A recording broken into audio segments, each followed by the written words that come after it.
Despite missing 4 of their best, the Canterbury Bulldogs will have no problem pushing aside the South Sydney Rabbitohs in the final game of round 15 in the NRL. Now, I'll tell you all about it, but first, enjoying our videos, don't forget to subscribe to the channel and let us know what you think is going to happen in this matchup.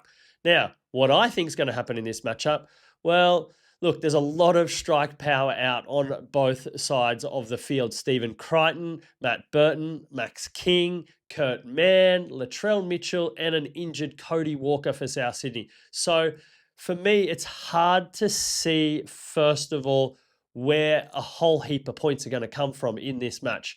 I think Canterbury are going to play their usual restrictive style of footy. They're going to win the territory battle, win the possession battle, which they've did amazingly well against the Parramatta Eels last week and ended up running away with that game as well. So without Latrell Mitchell, the Bunnies are really going to find it extremely hard to score points because they're going to be playing most of the game down in their own end without having Mitchell's big kicking game.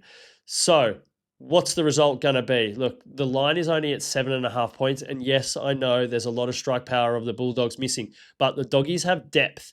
And we're going to see Lachie Galvin play his first full game with Toby Sexton.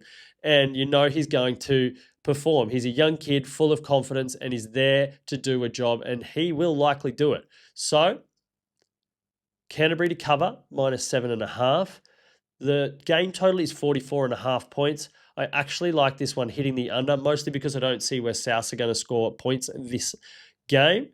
And when it comes to try scorers, I'm going to give you one that's full of value, over $3 in most bookmakers, and that's Jacob Preston. Look, he's come back from suspension this week. He'd had 3 tries in his last 3 games before getting suspended, and he also scored one against the Bunnies earlier this year when they won 32-0. So, they're your tips for this one. Just remember, gamble responsibly and happy punting.